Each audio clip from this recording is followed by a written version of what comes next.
Hi everyone, this is Michael Wong. I'll tell you guys where we are in a second, but it is indeed quite a special place. Take a look at this. I mean, we see these train tracks on the ground. We don't see many of this anymore. I don't even know what the technical term for this is, but this crank, if I push it forward and backwards, can control the direction of the train track. So when the train comes in here, and then I push this forward or pull this back, the train can diverge into different directions. So we are in a city right now called Liupanshui.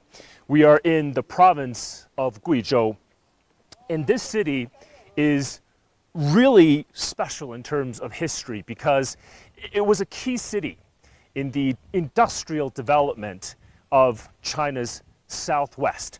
We're here at the Liupanshui. It's a museum here, is essentially where we are at. It's called the Third Line Construction Museum. I'll explain to you guys what third line construction is in a second, but we're coming up on a very interesting train here displayed at the museum. If you take a look at this, okay, this is an original train. It's not a replica. So this train actually connected two provincial capitals.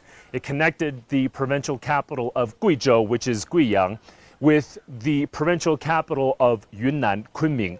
So the Kunming-Guiyang line was opened in 1970. So you could see in front of this locomotive, it said this line was to celebrate the opening of the Guiyang and Kunming line in 1970. Again, this is the original train. It's not a replica. And Liupanshui, where we are now, this was one of the stops that connected these two provincial capitals. It's a very difficult rail line to build because these two provinces, Guizhou and Yunnan, they're very mountainous, they're very hilly. So to construct this rail line took a lot of effort. So this is one of the destination plates, if you will, that signifies where the train went to, the city of Shuicheng with Liuzhi as well. So this was a train stop right here. And these words were written by Deng Xiaoping, actually. So it's really, you get a sense of history when you come over here.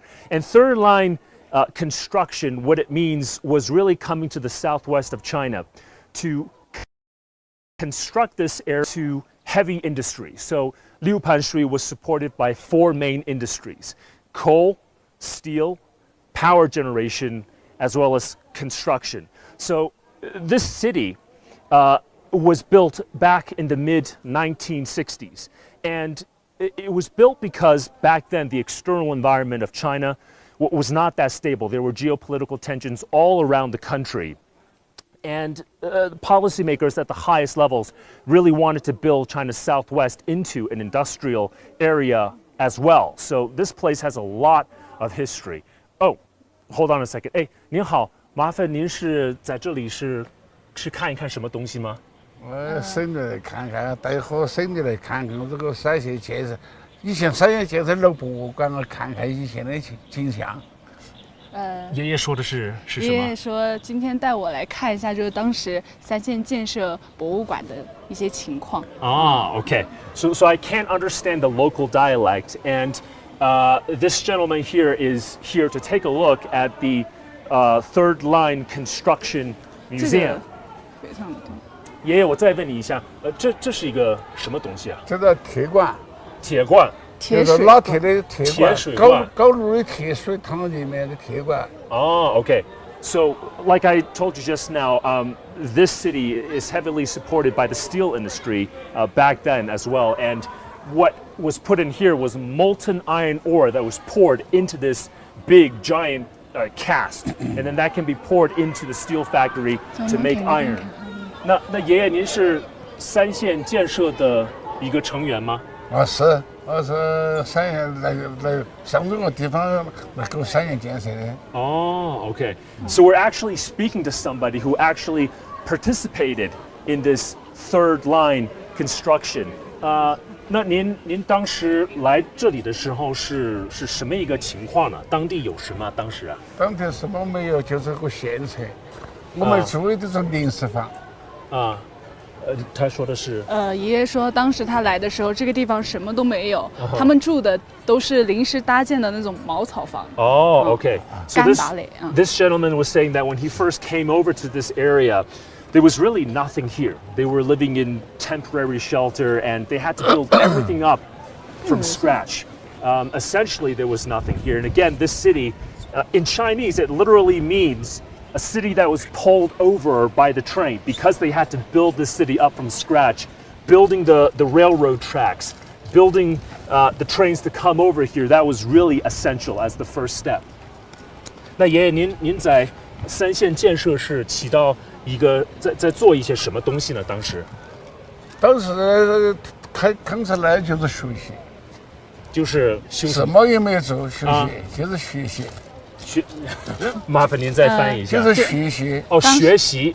当时爷爷来的时候说，学习就是当时学习毛泽东睡不好觉的地方是搞三线建设。来，爷爷，我们一边走一边说。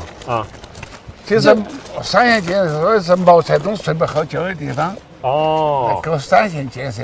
就是当时毛主席说我们要来这个地方建设这个地方做建设不好，他睡不好觉。哦 ，OK。就是爷爷说的是，当时他们来这里搞三线建设，就是响应毛主席的号召。毛主席说，他睡不好觉的地方就要搞三线建设。哦，这样 OK。So, because this area was extremely underdeveloped back then, in the 1960s, Chairman Mao Zedong said we should have more people coming over to this area to really build it up.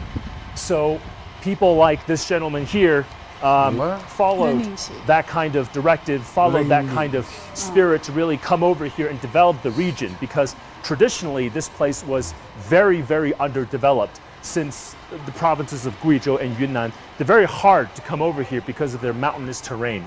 那爷爷，这些都是什么？您能帮我们简单介绍一下？这叫冷凝器。什么器？冷凝器。冷凝器具体是干什么的？主要是冷却，冷却的一个设备。冷却设备。冷却设备 ，OK。So I guess these were all heavy machinery in factories back then. I'm still not too sure what they do because I'm not an expert in this area, but they went into factories. This one looks like it makes cars, sort of. 这个包床，什么？刨床，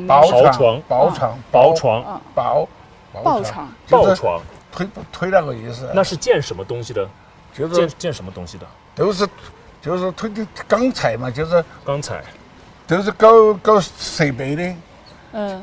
就是做设备的，加工设备的。加工设备 ，OK，OK。So, not too sure what this produced, but essentially here, you would have a product and you can add value to it on this kind of conveyor belt, I guess.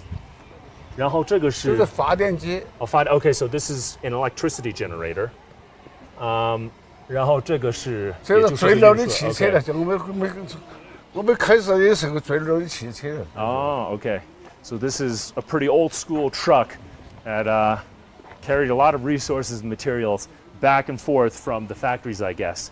Wow, this looks like it's something from the 1960s. 那爷爷当时这个三线精神，我听说也有个三线精神，这是一个什么呢？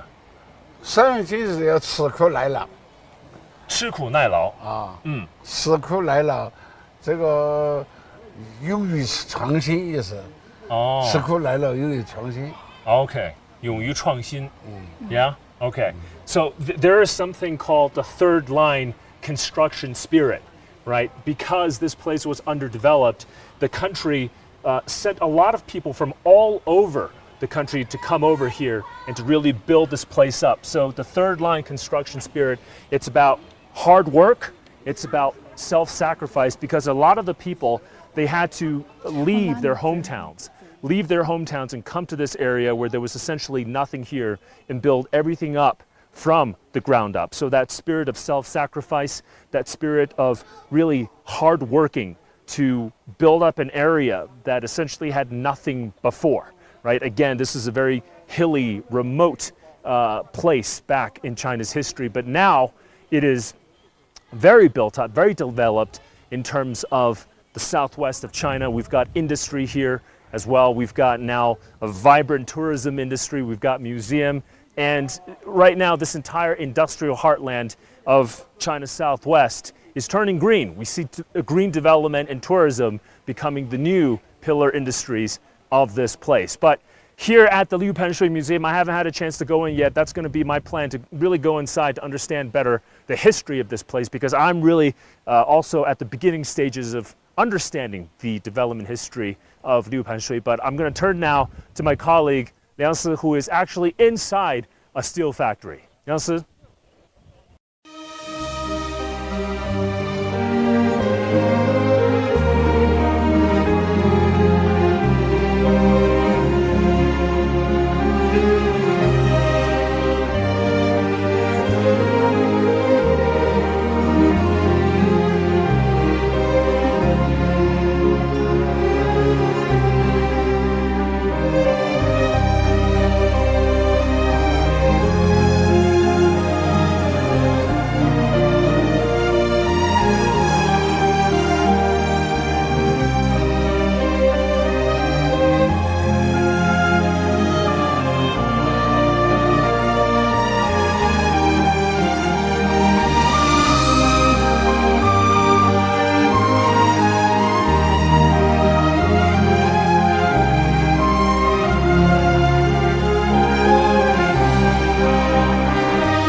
Thanks, Michael. Hello, everyone. This is Liang Si. It's very glad to meet you guys again. And we are here at the factory of Shougang Group, and where is the witness and the inheritance of the third line spirit.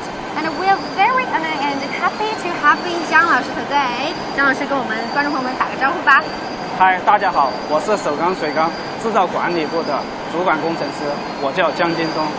今天特别感谢姜老师加入我们，来跟我们一起回到那个光辉而艰难的岁月当中。So today we are gonna try think back to the last century, back to the third line construction time and the time of the glories and hardship. Let's go， 走吧，我们一起来看看工厂吧。那姜老师，我们现在所在的位置是哪儿呢？我们所在的位置是首钢水钢公司的第3轧钢厂。So this is the third factory. Actually, they have more factories around this area, and over there we can see this is the platform of the rebars making. Actually, 姜老师那边是钢筋，对不对？其实这就是我们首钢水钢公司的主打产品之一，热轧带了钢筋。Yeah, the rebars. And 那这是哪一步呢，姜老师？它现在已经生产出了成品，正在冷藏中，逐步的把它冷却下来。So guys, as you can see, the bars you can see is actually the complete rebars, but not that complete. We still need to be cool off, and after that, 那冷却之后我们要做些什么呢，姜老师？冷却之后呢，我们要对它进行剪切。剪切，然后我们要对它进行打捆、计量，然后再进行产品的检验。检验合格之后呢，我们就可以把它装车，就可以卖了。可以卖到全国各地去了。Okay, so after the cooling off process, we're gonna cut down into proper length, and after that, we've been through the package and testing, and after all the things done, we can send it to the somewhere they need, maybe delivered to all over the China and to the place they need it is. So, 那我们这个是我们钢筋的这一块。钢筋的话，其实我们平常很难见到它的这个制作过程。那现在它是没有在运作的，那它一旦运作起来是什么样子的？您给我们描述一下。如果它运作起来的话，它会有高温，还有高粉尘，而且噪音非常大。So actually, this platform is not running right now, but once it's running up. I think the noise here is much louder than right now. Maybe probably you cannot hear what we're saying clearly. And also they got the high temperature. You can feel the heat directly from here, even you standing so high here. 哇塞，那肯定是很辛苦的一个状态。即便是现在，我们还是面临这些这样的一个问题。那之前呢，就是在我们的机器还没有这么发达之前，回到我们3线建设的时期，那个时候是什么样子的？回到3线建设的时期，实际上那时候的条件非常艰苦。我们的建设先辈们，他们是肩挑马扛，用一些简单的设备，然后建起了一个一个的工厂，然后凭着艰苦奋斗的精神、吃苦耐劳的精神和团结协作的精神呢，把水钢逐步的建设成了现在这种大型的钢铁联合生产企业。Okay, guys. This is amazing. This is impressive because I've ever heard that the Shuigang Group actually shoulders the mission of national constructions, but I never thought about they really use their shoulders back to that old time. They use their shoulders to carry on those heavy stuffs to do the steel making. 我是听说过。咱们那个水钢是肩负着我们国家这个基建的重任，但我没有想到回到过去，他们真的是用肩膀就是挑起了我们的重任，非常的敬佩。OK， 那actually we heard about the third line spirit， 我们是听过3线精神的。那刚刚我们从那条路过来的时候，我发现我们墙上写了一个4000精神。Do you know what is 4000 spirit？4000精神是什么，姜老师？4000精神实际上就是我们的3线精神的升华版。4000精神具体说的是什么呢？就是说千言万语，走千山万水，想千方百计，吃千辛万苦。吃千辛万苦，还是吃的苦中苦啊！感觉大家的核心一直都是在吃苦耐劳啊，一直在这种行万里路的这种感觉上面。So the 4000 spirit actually an upgrade version of the third line constructions line spirit, and that one basically saying we have to come out with thousands of solutions to overcome all the difficulties. We're not afraid of difficulties, and also we're going to express ourselves and to mix up the ideas to come up with the better solutions. And also we travel around all over the world and send the productions to where they need. 所以我刚刚跟网友们就是总结了一下，咱们这个4000精神，其实总结性来说就是我们要吃得苦，而且要说出自己的想法，对不对？对。其实创新还是很重要的，咱们创新这一块都很提倡的。对，从我们的3线精神上就有一条，要勇于创新。到目前为止的话，我们每一位首钢水钢人呢，也秉承了老3线的精神，也是在勇于的创新。我们通过大量的小改小革，通过我们的技术成果，通过我们的专利的话，我们每年形成的这一块的话，都有300-400项以上新的发明。对，这些呢就助推了我们水钢的很多的技术经济指标的不断的提升。也使我们的产品也更加的丰富了。更加丰富。So actually, besides all those solutions of difficulties, we also encourage people, encourage all the workers to creative new things, to invite some new things, and actually we got invitation for more than 300 or 400 every year here. Amazing, huh? It's amazing number. 我们说300到400这个数字实在是太令人惊讶了。And this new invitations actually brings more better effect of economy to the factory, back to the factories. 所以它其实也是为我们带来更好的经济效益，对不对？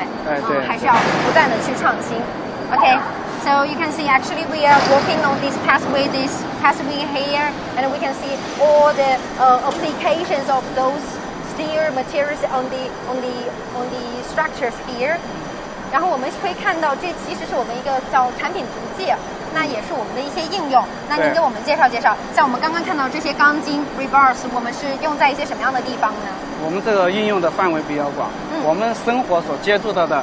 住房、学校、医院、还有火车站、水电站、机场、铁路、桥梁、隧道、公路，这些都在大量的使用的这些热的带着钢筋，以及我们的其他的一些产品。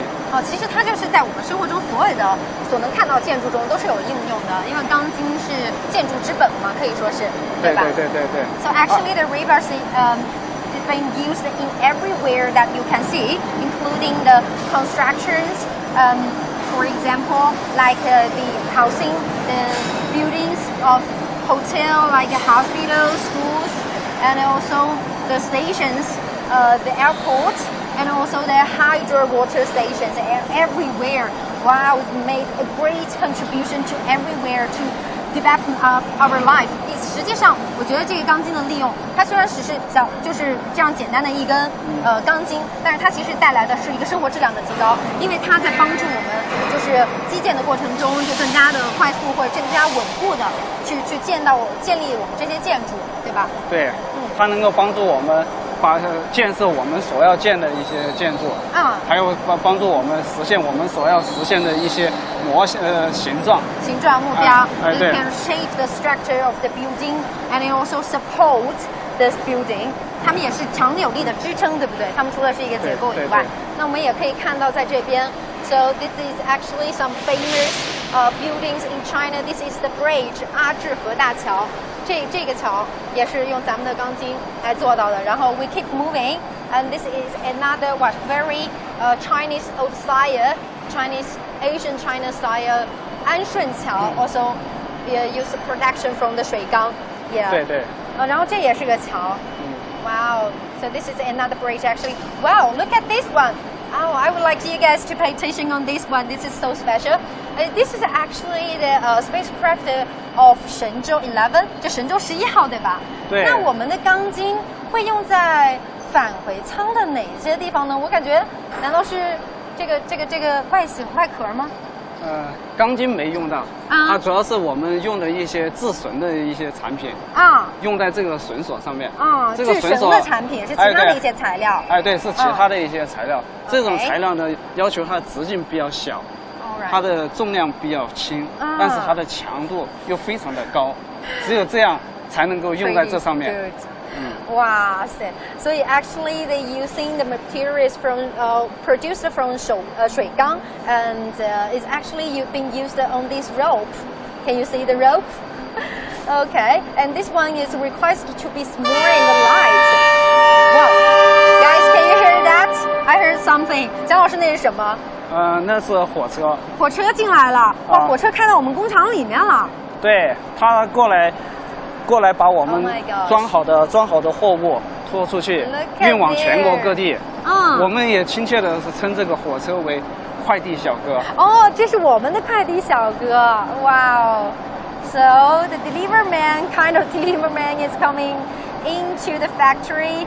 Wow, directly into the factory. Oh my God. They call it 快递小哥, which we call the delivery man. Actually, this is a train, and this train I think is gonna carry all the things to the different places in China whoever ordered these products from the 水缸。哇！现在我们看到的，它正在过来，把装好的货车，车皮。它装过来的时候又鸣笛了一声。哎，对对对。Okay, this is kind of the warning sound, and they're trying to pack all the stuff into the carriage of the train.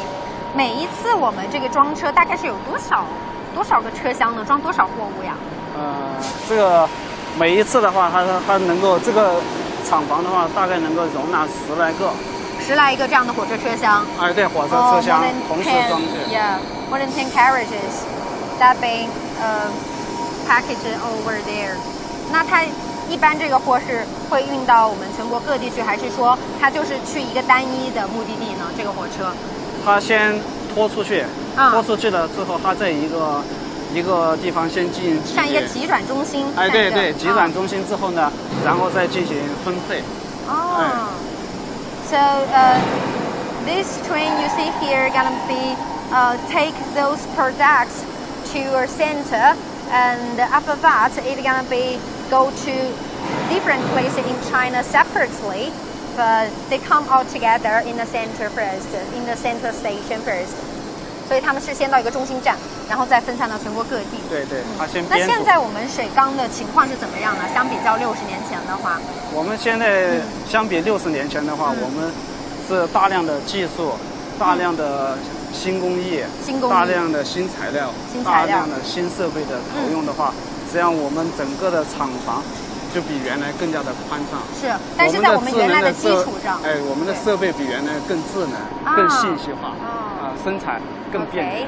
Okay, actually the factory is getting more and more smarter right now nowadays based on the old one. But I still believe that the old one really just collected all the contributions from the older generation who paid great contribution for it. Oh, it seems like the train is going to leave. Actually, so at the end.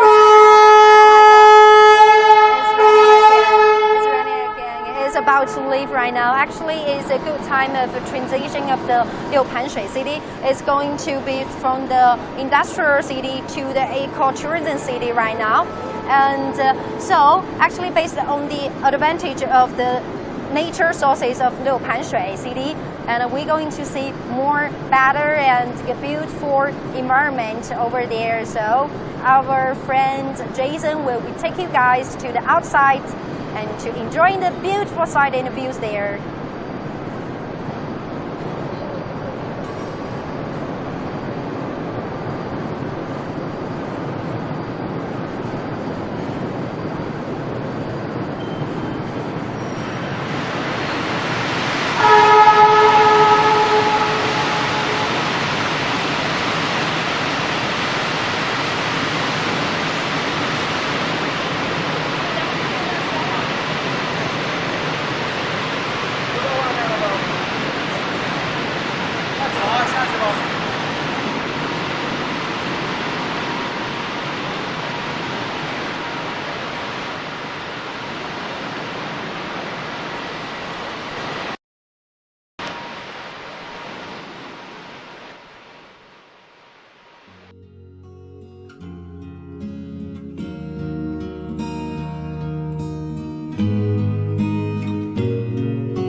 Hi, I'm Feng Jason, and I'm here at the E-Cultural Center here in Guizhou. And we got an exciting trip today. I think it's going to be a lot of fun. We're going to see a lot of interesting things. I hope you're excited as I am. It looks like it's going to be fun, as you can see. So let's go check it out. Wow. This is quite the entrance. Oh, thank you.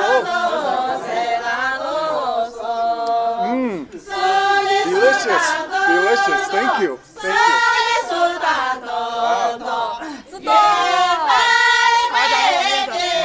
这个就是我们彝族最有特色的蓝门酒，是彝族的一个最高的代表礼节。好热情。Wow, this is quite amazing. This is quite the welcome that you usually don't see in places that you go. So this is an honor. Thank you. 好，咱们往里走。我们刚刚喝的是什么酒？咱们现在喝的呢，刚刚喝的是彝族的扎酒，就是彝族的蓝门酒，也是彝族的最高的一个待客礼节，是为了欢迎宾朋来到这边旅游。Okay, so what we just drank was a type of wine, their traditional wine that they drink, and it's something that they give to people to welcome them into their culture and into their town. So it's absolutely delicious. I don't know if it was 刚刚是苹果还是梨子还是？它的话呢是当地酿的一个水拌酒，是用玉米酿的。It was corn. I didn't even know it was, but it was very sweet, very delicious. Absolutely, if you come here, you got to try it. Maybe drink a lot more than I did because it's absolutely delicious. And I'm looking around here. I see all sorts of beautiful sights. Over here, a huge statue. 可以给我介绍一下这个很大的这个雕像是什么？可以。我们现在看到的这个雕像呢，就是彝族的人文始祖，就他们的祖先西木遮。OK。这个呢，目前是世界上最大的一个彝族雕像，是经过彝学会的专家鉴定过，给它修建在这个地方的。每年呢，彝族除了6月24火把节之外，还有彝族的一个朝圣大典。朝圣的就是这个彝族的祖先，就是一个朝圣的一个节日。他们彝族人会穿上隆重的盛装呢，来参加这个祭祀。我们现在看这个雕像，它的高呢是37.8米，光基座呢就有6米。Okay, so yeah, it's about 37 meters high, and this is their great ancestor, Shimuja, a great shaman in their culture, and this is where people will go to do some of their kind of sacrificial things, or go do their candles and do their other cultural aspects that they do. So he's like the big deity or the big idea of this entire culture. 那我们这边的这些建筑是我看蛮特别的，因为我觉得在中国其他的地方平时看不到这种吧。对，平时看不到。我们现在坐落的这个地方，就我们现在位于的这条街呢，是他们这个小镇里的一条风情街。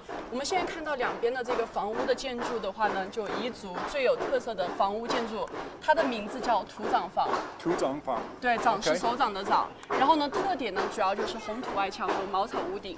Okay, so you can see the buildings here. They're actually quite unique because they're using stone, using wood, and then they're also using a type of dirt that is found in this region that they're kind of putting in together. So it's a mixture of many different materials, and it's built up the way that their culture used to be further back in time. So it's quite it's quite unique. It's an honor to be here, and Ju Mei Tong is my host here. It's an honor to be with her. She's very knowledgeable on all things Yi culture, and yeah, it's great. I can hear some clapping and some stamping. 我听到的这个音乐是。你现在听到的这个竹筒声音呢，是彝族当地最有特色的一个竹竿舞。竹竿舞。对，我们是用4个竹竿呢，就是并排，然后呢这样来回的击打，然后呢人的话呢就往里面跳。OK。它是有一个节奏的，我们跟着这个节奏跳的话呢，竹竿就不容易夹到我们的脚。OK。但是我们不跟着这个节奏跳的话呢，我们这个竹竿就很容易夹到脚。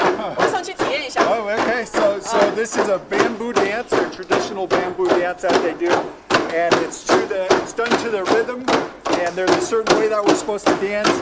And if we can get through it if you do it properly, you get through without being snapped. You do it wrong, and you're gonna get clapped. So I'm not too good with rhythm, so I might be getting stamped here. But we'll give it a shot.我可以试一下吗？我们稍微慢一点。先给我表演一下。对，可以试一下。给我试看一下。哦。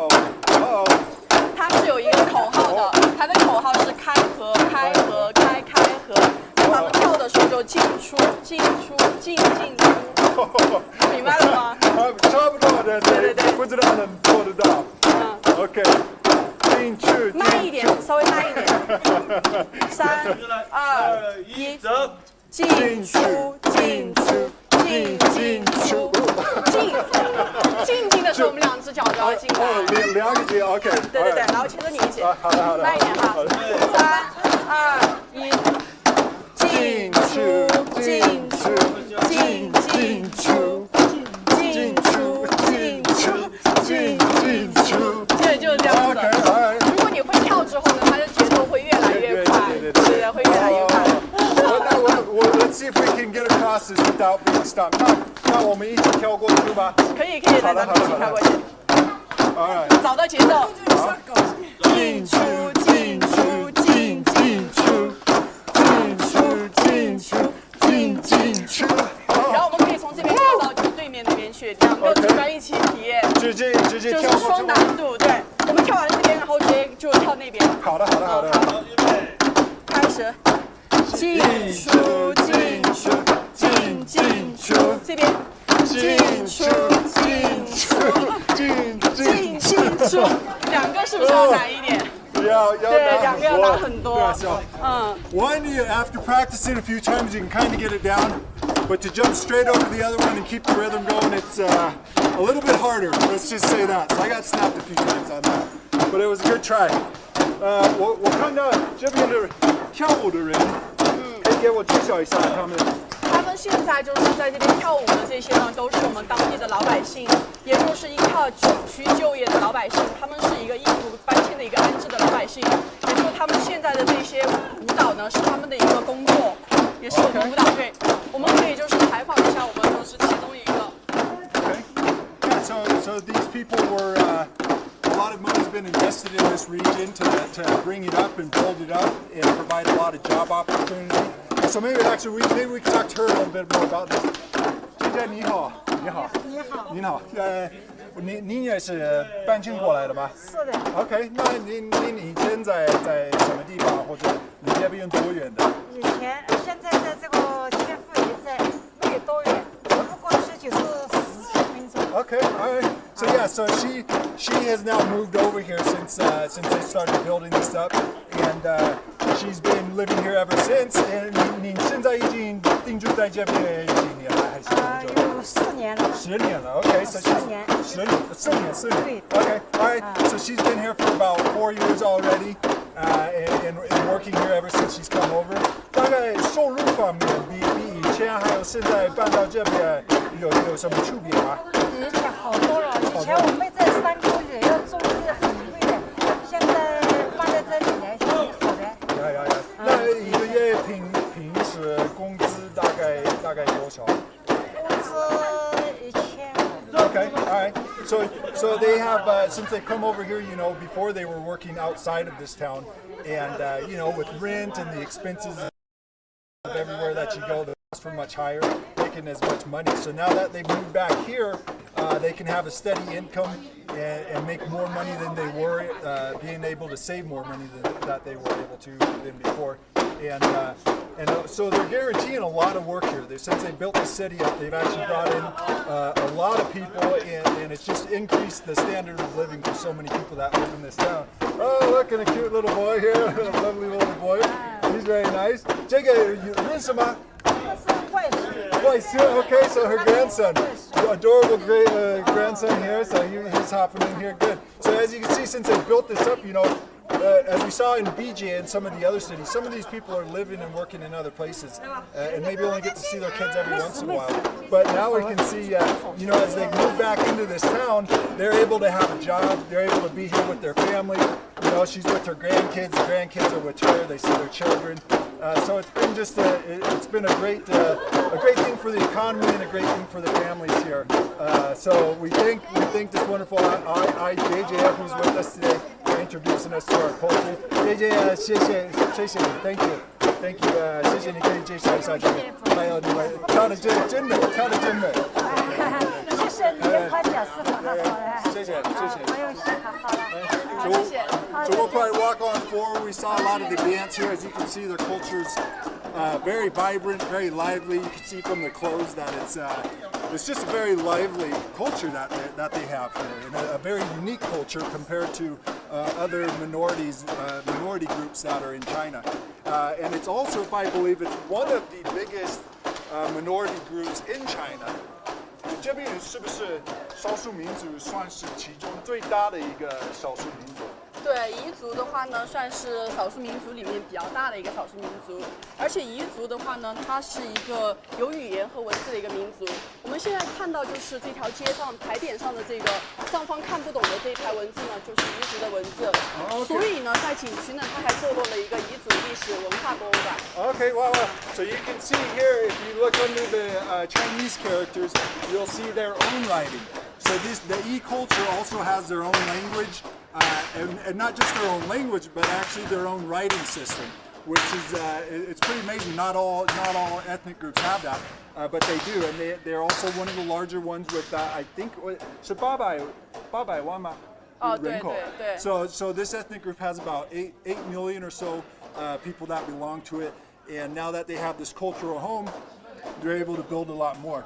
And as you can see, because their culture is so unique, and they have their own writing and their own history, that they actually created a museum here as well. You might not be able to see it from here, but up above that's built in their traditional ways as well. And it contains all sorts of relics and just all things relating to their history. And it's actually a really beautiful building. I don't know if we can see it from here. Oh, we can just see the top of it, but it's a type of palace that's been built based on their historical record. And it looks absolutely amazing. I think later on we might go see that. But now I see this. This is pretty crazy. It's wow, whipping all sorts of whipping spinning top or a gyroscope. And 这小小这个是。我们现在听到它颠打的前方的这个东西的话，就是颠陀，就我们这边当地小孩子都会玩的陀螺。OK。它现在被少数民族彝族给保护起来，打造成了一个民间的体育运动，主要是用来锻炼腰跟肩的。对对对，我们可以体验一下。Okay. So we're gonna go partake in one of their cultural activities. I guess you can call it cultural exercise. This is how they do their exercise. It's by whipping the gyroscope. Like you can hear a pop, pop, pop. Whipping the gyroscope with the whip, and this is to exercise their back and shoulders as well. So this is the traditional exercise that they all do, and it looks tiring. It looks tiring. 这个看上去。我觉得打得好累吧？对，很累的。它主要呢是能强身健体。在我们这边的话呢，早晨起来晨练的老人的话，都喜欢打这个陀螺。当然了，比我们现在看到的这个实体应该会小一些。这个的话呢，是需要比较专业一点的人士才能鞭打得了。他们手里拿的那个呢，就是鞭打陀螺的鞭杆。好。那我这里看上去好难，但是我真的很好奇，我想。我能不能试一下？可以试一下，我们这边可以试一下。好呀。这个就是我们的鞭杆，然后你拿着这个地方，用这个绳挥打到它的那个就是陀螺上面去，就顺时针这样子抽打就可以了。Okay. 对，手势你可以看一下我们那个师傅是怎么拿的那个鞭杆。All right. 注意安全哈。谢谢。Okay. 对，挥一圈然后打下去。是你再教我一下，对，师傅你教他一下。我们一起打。Okay, we spin it. Okay. 可以，高一点。哦，可以。高一点。只有music。到三面就行了。Okay. I think I saw it. We'll see if I'm able to do it. 这个绳啊，放远一点。好嘞。We'll try again. 好，一起。可以。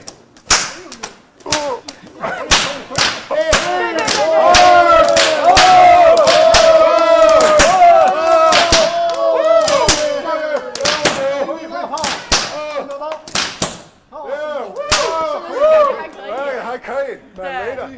So it's a pretty tiring activity. Sitting here slapping it, getting it moved. I can feel my back. I can feel my shoulders. It's definitely a good exercise. It gets your heart pumping. I can feel it. But every time you hear that pop, pop, pop, it's a good feeling. You know you're doing it well. So yeah, it's great. 你要试一下吗？你也是专家吗？我不是，我是非专业的，而且我今天穿的这个裙子不太方便拿这个电视。好吧。那谢谢，我应该还给谢谢你。This is quite the exercise, and they do. 他们每天做这个吗？还是？对他们基本上每天早晨的锻炼的话，都会把这个陀螺拿出来展示和鞭打。然后呢，包括现在这个就是陀螺呢被打造成了这个文化。然后呢，我们景区里面坐落了一个就是文武学校，里面的小孩子呢就有一个队伍专门是打陀螺的。然后呢，还代表了景区参加过比赛的。Okay. So yeah, this is something that they do for. Just exercise that they can do every morning to get their body warmed up, which it clearly does. What is this? What is this? It looks what? Huh? 这个刚刚飞过。这个也是陀螺。陀螺哇！对，是我。这个可能是其他的花式陀螺，跟我们刚才鞭打的那个又不一样。对，我原来以为它是在飞行。对，它就是借助那个线条。那这个到底是怎么玩的？您先看一下我们师傅这边是怎么玩的。陀螺先是在那个转盘上旋转之后，才顺着这个线呢，就是我们可以从这边看，从这边打过来呢，然后直接能到我们的转盘上。它主要是借助这一条线，然后到这个转盘上的。这个就是失败了。没有失败的话，我们是直接到那个圆盘里面去的。哇，你可以看一下，它怎么不掉？对，这个就是成功了。它怎么不掉？ So somehow they're sending it all the way from over here, right along the line, all the way up to it, and somehow it doesn't fall off. I think we're going to find out in a second why it doesn't fall off. But it gets up to the top, and if they can get it into the pan, that's a win. If it falls off when it gets to the pan, then they don't get the point for it. So 那他们是，所以它是扔的吗？还是？对，是扔的。 Let's see how they do this. So they're getting ready to do it. They 这个就比较讲究技巧。They just spin it, throw it on the line, and it just slides right away, right across. 给人的视觉感就是在空中。Into the pan. So they both got the points. Yeah, that's pretty amazing. I'm not even going to try that because there's no way I could do that. 这个应该是算是比较专业的人才能玩这个。对，比较专业的人，他给别人的视觉感就是悬在空中的。 So as you can see, this game that they play here is actually kind of more for professionals or people who have actually practiced it. There's no way I could do it now on my first try, but it's quite amazing because, like when we were just standing here, you see it fly through. The line is so thin that you almost can't see it, especially in the light. Just like right now, I can't really see it. Sometimes if it's in the shadows, you can kind of see it, but it's a very thin line, and so sometimes you're just walking. And all of a sudden, it looks like something's like just flying right by you, almost like a UFO or something. It looks like a little magical airplane or something that's flying through. So it's pretty cool. It's pretty cool. It's a pretty unique thing that I've never experienced or seen anywhere else in China. Perhaps there is other places, but all I know is it's a very unique village here, a very unique culture, and a very unique people. So I think we have a lot more to see. We have a big village, a big town that we're going to go experience. But I think we're going to get back to our partner, Wang Guan, who is also in another area of the village, experiencing something else different from me. So his experiences are going to be a little bit different than this, just showing how diverse the e-culture actually is. So I think we're going to continue on down here and keep checking out the rest of the village. And yeah, looking forward to see what else they have. So 聚美从我们应该继续吧。对，我们继续往前走。好呀，好呀。 All right, so it seems like Jason is having way too much fun doing what he's doing, so we're going to leave him be, and I'll take it over from here. So right now, we are deep inside the mountains of Guizhou province. So after crossing countless numbers of bridges, going through countless numbers of mountain tunnels, and lots of winding mountain roads, we are finally here in this neat little village tucked between so many different mountains. And we're really here to understand how the locals here, the farmers here, are finding new and innovative ways to raise their standards of living and to increase their prosperity. And they're doing this through something called agricultural ecotourism. So really taking advantage of the breathtaking scenery, the breathtaking natural landscape that we see around us, to drive tourism here, to build that industry from the ground up, as well as to find certain crops that they can grow suitable to the climate and soil here. And for this particular village, they've chosen kiwi fruit. So they're planting kiwi fruit here in these lands, and it's really good in terms of the climate and the soil here. So let me bring in Mr. Zhao. He is responsible for the kiwi fruits all over this place to give us some more information in terms of how all of this works. 赵先生。你好，有请。你好，给我们简单介绍一下。所以我们现在这里是种的是猕猴桃，然后这只是一小块，对吧？对的其中一部分我们这里有1023亩地。1023亩地。So there's about 1,000 mu of kiwi fruit here. That translates to let me do my math here. Roughly around 68 hectares. I memorized the formula beforehand. 68 hectares, something around the vicinity of 680,000 square meters of kiwi fruit planted over here. And this is just one small area of the kiwi fruit fields in this village. 那赵先生，我们这个猕猴桃对我们当地农民的这个收入是怎么一个提升呢？相当不错的在里面。他除了在里面可以务工，一个月可以挣2000多块钱嘛。还有那个1年那个土地在里面可以分红。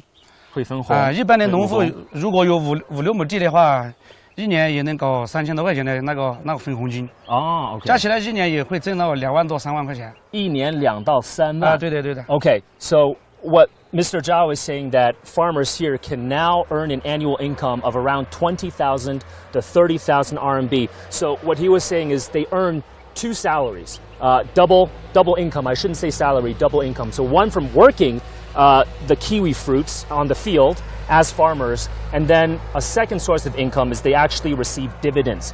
They actually receive dividends from, I guess, the company that they manage. I'm not sure about this business model, so let me ask Mr. Zhao about this a little bit more. 赵先生，你再给我们解释一下。所以你是说分红，所以这个农民是入股了，是吗？这个入股制是什么一个方式？就是用这个土地嘛，用自己家的土地，去入股，1年保底分红，那个1亩地有570块钱。1亩地570块钱对的，还有加上在里面务工，1年收入很不错的。Okay. So the farmers, they're actually shareholders now in terms of the farming company and the tourism company. So they'll use their land, they'll use their property, and they'll use their crops here as collateral to become shareholders. That's how they get the dividends, a share of the profits. So that's why we see double income here. 那之前现在是2到3万人民币的这一个收入。之前呢，就比如说我们这个猕猴桃没有种猕猴桃之前，是一个什么样的一个收入概念？之前没有什么收入之前就是靠这个土地来种一些玉米1年如果天气异常的话，天气不好的话，有可能还会亏本的。还亏本？对的，有时候连那肥料钱就捡不起来了。那当时能挣多少钱呢？就是没有猕猴桃这些产业之前。一年平均收入1000都不到吧？1年1000都不到。对，现在翻到2到3万了。对。Okay, so before they were planting kiwi fruits here, the annual income of the farmers were on average less than 1,000 RMB, and now because they really found a way to plant these crops, their average annual income ranges anywhere between 20,000 to 30,000 RMB. So it's really a magnitude order of a raise in living standards. I'm not sure if you can see behind me, but we have roads connecting these villages now. 然后赵先生，这条路是什么时候建的？差不多2017年的时候吧。17年之前是没有这些路的。没有，以前就是那个烂泥滩路。OK。然后我们要是比如说我们是从Liupanshui这个城市开过来，我们开了大概1个半小时。之前没有路的话，是得多久啊？到Liupanshui？最低10个小时。最低10个小时。最低10个小时，对，10个小时。哇。Okay, so what Mr. Zhao said, I was asking about the road because we took a lot of winding mountainous roads to get to where we are. And the road that you see behind me, or if you can't see behind me, that was built at around 2017. And Mr. Zhao was telling me that before that road was built, it took about 10 hours, at least 10 hours to get to the city where we came from. So we drove from the city of Liupanshui, which is a relatively big city in Guizhou province. It took us about an hour and a half to get here to this village. But before these roads were built, it took the villagers here nearly 10 hours, at least 10 hours to get to Liupanshui city. 那好吧，赵先生，我也想其实体验一下。我们现在是在授粉给这些猕猴桃花。对的。这些花大概是什么时候能结果？到那个8月底9月初的时候就可以采收了。8月底红猕猴桃，还红心猕猴桃，红心猕猴桃啊。对 So kiwis with a red center， 然后我们怎么授粉呢？啊，我教你嘛。啊，好，您先啊，这样啊，你先左手展示一下。左手拿这个粉瓶，右手挤这个里面啊。喷到它中间这个花蕊中间，喷到中间，中间这个花蕊上面就可以了，就可以。对，好，我试一试。对，左手拿着这个。So I'm gonna try and pollinate these kiwi fruits and do my part as well to plant some of these kiwi fruits. I've never done this before, so I'll take this pollination gun and then I'll look for the center of this kiwi flower. 哎，对的。Okay, and then pump. There we go. Pump. There's that pollination right there. 怎么样？吸一下就行了，吸一下就行了，对，吹一下就行了，就 OK 了，对吧？对，现在就 OK 了。对。好 ，OK， 可能太多了。没事，这样要把握高一点。然后我们这些猕猴桃是发至全国的是吗？对的，去年嘛，那个迪拜也有，迪拜这些都有订单。OK， 这个口感很好的，它叫那个迷你红心猕猴桃。OK。So the kiwi fruits are sent all across the country and even outside of China as well. Mr. Zhao was saying that the kiwi fruits here can reach as far as Dubai. So I can't wait one day to try one of these red-centered kiwi fruits, but we've got a lot more to explore, a lot more beautiful scenery to see around here. We're in this place called Wumeng Mountain, deep in Guizhou province. And just to add, right now, even though we're so deep in the village, my 4G signal, my cell phone signal, still at full strength. And what Mr. Zhao was telling me beforehand, they're planning to build 5G base stations here soon as well. OK， 所以赵先生非常感谢给我们介绍一下我们这个猕猴桃的果园。希望哪天我们能尝到，我自己过来尝一尝这个猕猴桃。欢迎你尝来。好，谢谢赵先生，谢谢。OK， 不用。All right, so on to our next destination.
All right, so we are in a sightseeing trolley right now. We're heading to our next destination. So we're gonna go to this tourism area that's part of the Wumeng Mountain National Wetland Park area. This is a major tourist site here in China, and I don't know if you can see around me, but we're surrounded actually by kiwi fields. So we were just talking to Mr. Zhao there about how this entire area, there's 3 villages here, and they're focusing on kiwi fruit as a way to increase income. They're shipping this fruit all over the country.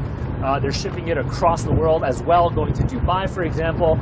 And we were just in one small plot of land just now in terms of growing kiwi fruit, but all around me just now, I don't know if you could see, but there were kiwi fruits all over the place. So I'm really taken aback by the scenery of this place. I've never been to Guizhou before. This is my first time.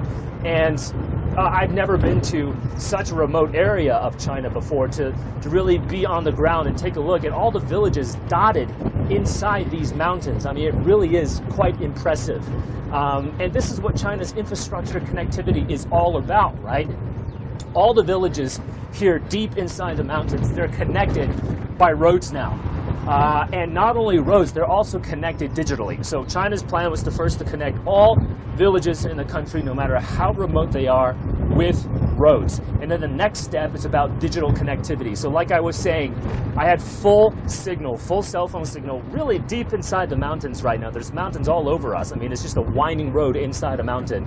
And then now they're gonna be planning to build 5G base stations as well. And we're coming up to a very beautiful, really picturesque area deep inside the mountain. And like I mentioned, how they're raising living standards here is through something called agricultural ecotourism. So we saw the agriculture part, we saw the ecological element of it, and now the locals here, they're taking advantage of the beautiful natural scenery that have long existed here, obviously, but was just not taken advantage of until now.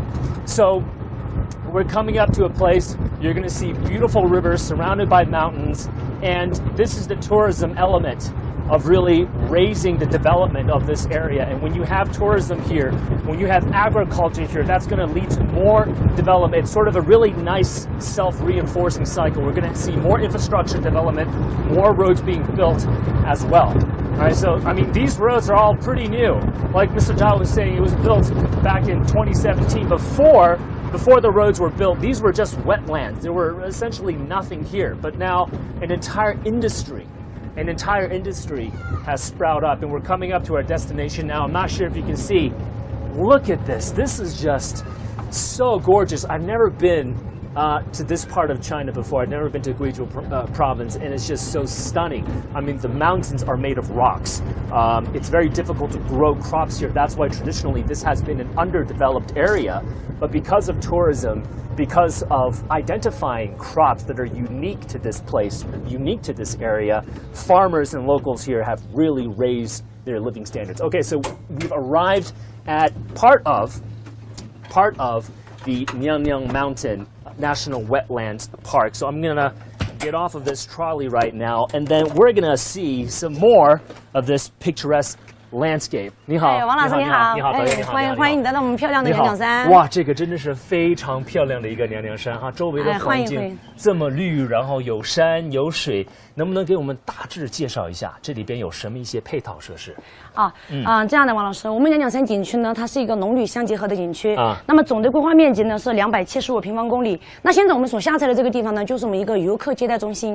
游客接待中心，这就是一个大的旅馆在我们后边。对，一个酒店一个酒店那整个景区呢，农旅呢，它主要就是分为农业和旅游2个板块。农业和旅游 ，OK，刚才我在车上也简单介绍一下。OK， so agriculture, tourism, major pillars of the entire industry here. We just saw a beautiful hotel behind us as well, and we're coming upon a very beautiful suspension bridge as we see a river crisscrossing all the mountains surrounding us.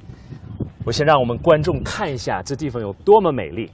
周围是山，中间是水。我们现在在一个吊桥上，是在一个吊桥上然后在农业这块呢，就是我们刚刚所介绍的，像以刺梨、猕猴桃、蓝莓这3大产业为主在旅游这一块呢，我们是以国家娘娘山湿地公园为核心娘娘山就是背面那座山这里角度不太好看得到然后呢，就是其他的我们有溶洞、有峡谷、有温泉，还有洞，还有温泉。OK。洞哦，我们可能还得走一走才能。对，这个像这条河的话，就是它不是一个湖啊，它其实是一条很大的河，就是从一个溶洞里流出来的一个地下暗河。哎，对。Okay, so the waters that we see right now, I mean, this comes from a cave. So, like our tourist guide was telling us just now, you have a spa here, you have hot springs here, and then you have this beautiful river, which I'm sure you can sail on. 那一般的我们是可以坐船观光这个河。哎，对，可以坐船，然后坐船进去以后就进了那个我说的水溶洞了。哦，水溶洞是在那边。然后那个洞里边是大概有什么呢？洞里边它有那种钟乳石，因为在我们贵州的话，溶洞很多，但是水溶洞很少见。哦，OK。现在呢，我们已经就是可以船的话可以进去400多米了。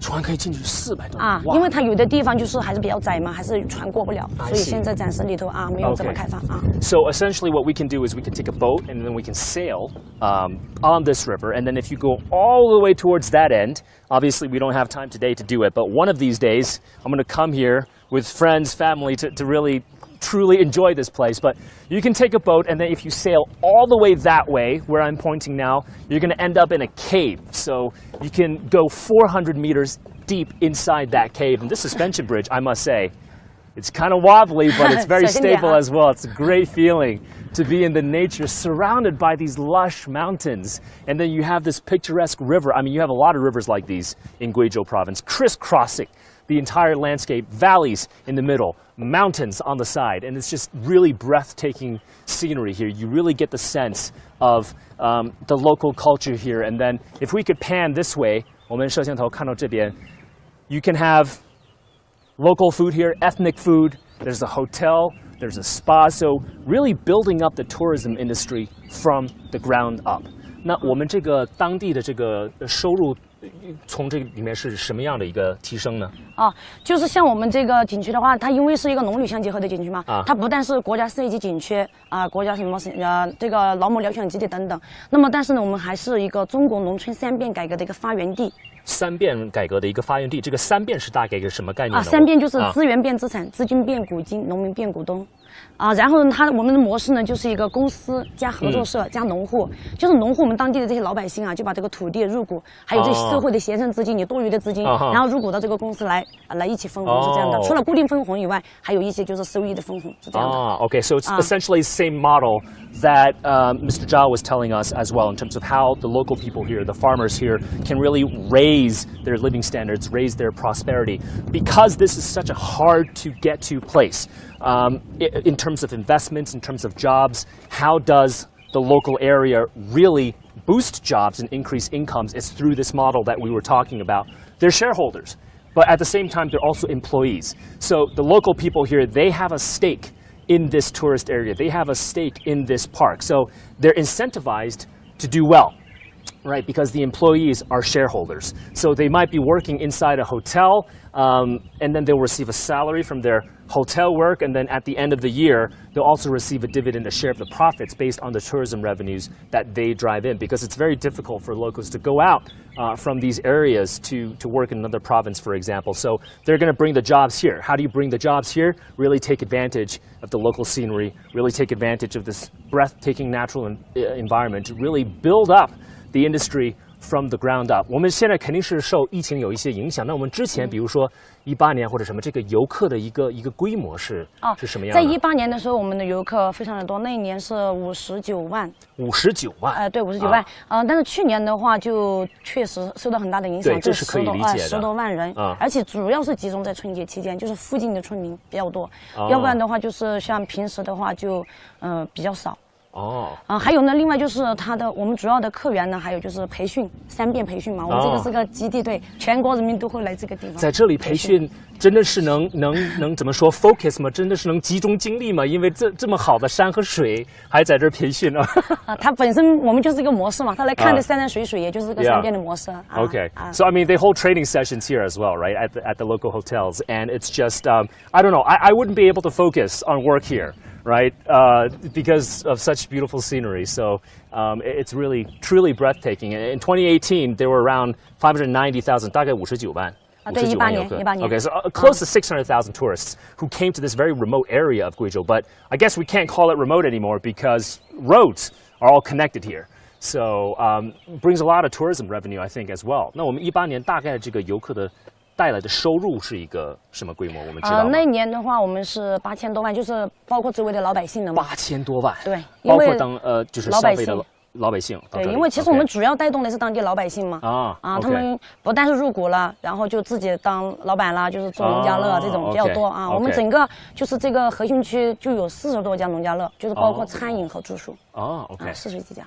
So in terms of the tourism revenue in 2018, our tour guide here was saying that they saw 80 million yuan, around 80 million yuan in terms of tourism revenue that was brought to these areas back in 2018. But of course, last year, because of the coronavirus, tourism has sort of tampered down a little bit, and hopefully we can see that grow back up as China has pretty much effectively clamped down on the coronavirus and controlled it effectively. So tourism should come back this part of the country. I wish we had more time to explore this place. 我希望我们有更多的时间，但是下次我会自己过来旅游，带着家人和朋友哈。所以非常感谢，非常欢迎老师，非常欢迎啊。Okay, so we're out of time, but before we go, we'd like to invite you to apply to CGTN's The Media Challenger program. So if you think you have the storytelling skills to really shake and move the world, well, then we invite you to show us, right? So if you're a reporter, if you're an online influencer, if you're a presenter already and you think you got what it takes to tell a good story,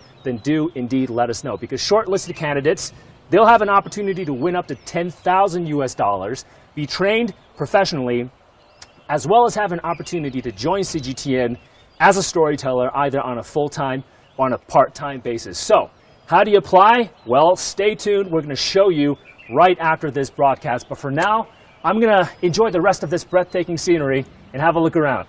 Bye for now.